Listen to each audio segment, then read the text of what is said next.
will be starting with something beyond the subject of my presentation, simply because I see that after lunch the spirits are not that high.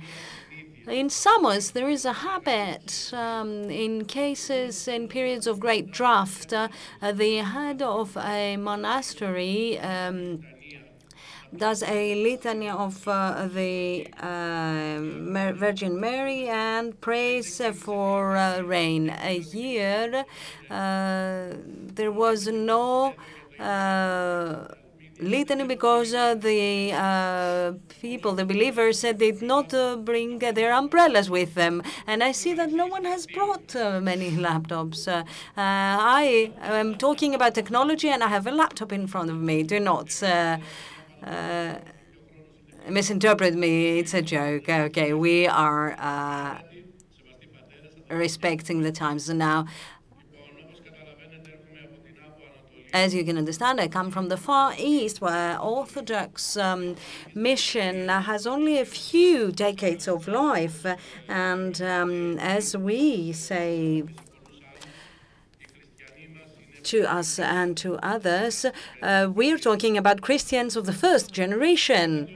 In 19th century, von Richthofen established the term the Road of Silk in order to establish the network of routes connecting China. The Silk Road for that time was what is internet today, because it is a network for the communication and dissemination not only of merchandise but rather of cultural goods, religions, beliefs, scientific knowledge, art, as well as narratives. Now, in the streets of Silk, there were people moving on, merchants with merchandise, ambassadors, emperors' representatives, colonels, or pilgrims, missionaries who were trying to find novices. And this is where we enter. This Road of Silk has been taken by apostles Thomas and Bartholomew, giving the first seed of Christ's gospel in the Far East. Many centuries after that, we know that in the 7th century, a Byzantine bishop also took this road and was found in Chang'an, the ancient capital of China, where he was given permission to exercise a missionary work. And unfortunately, we have no knowledge of what happened and what his work was there. However, we know that he was the only bishop in his era, and after 70 years, there were 13 bishops in the broader region of the Far East. We don't know whether this was due to him or not.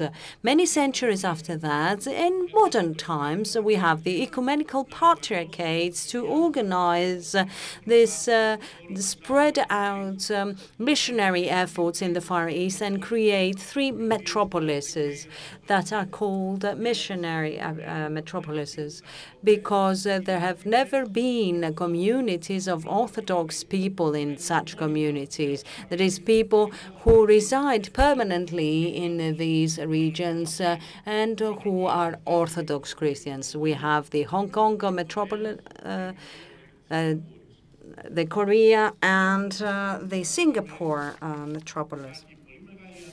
What we know is that there is huge growth and development in such areas. The modern technology exists everywhere, is ever present and omnipresent, and we are well aware of the fact that the relationship of citizens with the state, be it in Hong Kong or in Singapore or even in some of the big cities in India, in Kolkata, in or even in Jakarta, which is a developing country. This modern technology defines the relationship between the citizen and the public sector, and everything can be done via emails, electronic messages, or websites, etc. Whatever one wants from the cultural life or the financial life can be handled and managed and identified with the use of modern technology.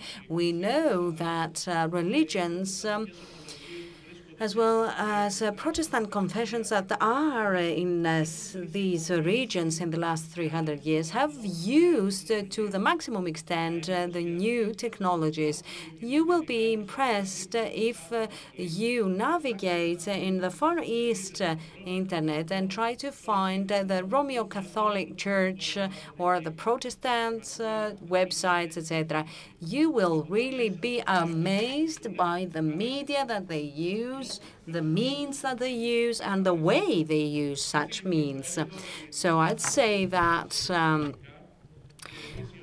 we at the Orthodox Church were forced, in between quotes, to follow this same new road of silk of the modern technologies for two additional reasons.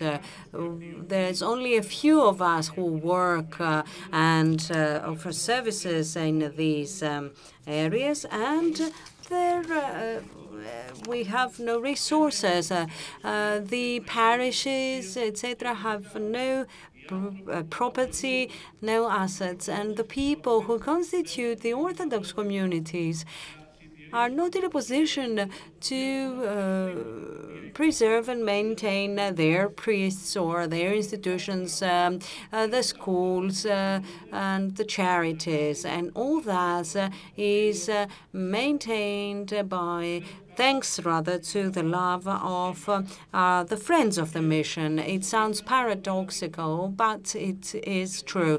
And this is why we have been using the internet, because through the websites of the parishes, of the Orthodox communities, even of the personal websites or blogs of the priests, etc., of those who are there to minister and serve the Orthodox Church, we managed to provide information as to what the Orthodox Church is all about. It might sound peculiar, but in these places, when you talk about Orthodox Church, they consider you an Hebrew. They cannot understand that there could be a Christian Orthodox. They consider you a Protestant because they call Christians only the Protestants. The Roman Catholics are simply called Catholics. So one has to start from Adam and Eve and start from scratch explaining what Orthodox is all about, if they are to understand what you represent, and even more so when they see us with the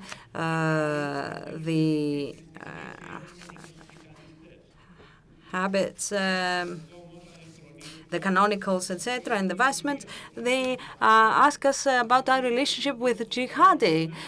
Because when I was in Hong Kong, the police used to stop me all the time and check my identity. And in the supermarkets, I would experience this comical event where people would disappear before me because they would be panicked because they would think that I am a jihadi, which of very large dimensions, as you can see. So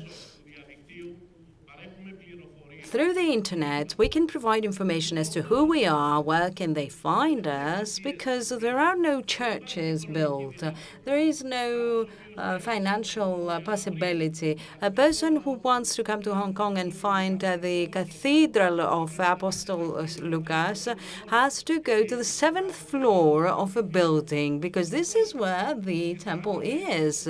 We might have small churches built wherever this is possible, but there are also buildings that are rented, and this is where we have the temple, the church. So we need to be able to provide information through maps. God bless Google, who help us find show our address. Even if residents there are, if they're willing to find us, it's really useful for them because they are spread and they even live in different cities or even different countries. This Easter, I had the example of a believer who traveled 7 hours to come to Hong Kong to take part in the Easter ceremony and to get back on a plane and go back home. And it was with great joy that he came, because it was after many years that he was able to participate in the ceremony.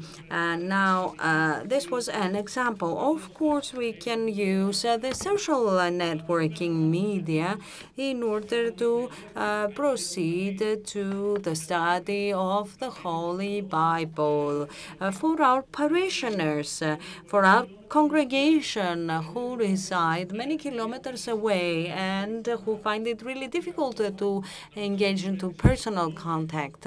And we can also use them in order to convey and transmit all the announcements of our communities or whatever pertains to Orthodox belief, doctrine, and life. Of course, we can also use videos that can be used for educational purposes. But another thing as well, we cannot have printed books. Our believers will follow a service from the internet. They don't have readings. They can use their laptop for that. Many times, priests themselves will have to use the internet to find the texts for a service. I myself confess that I have been using a tablet to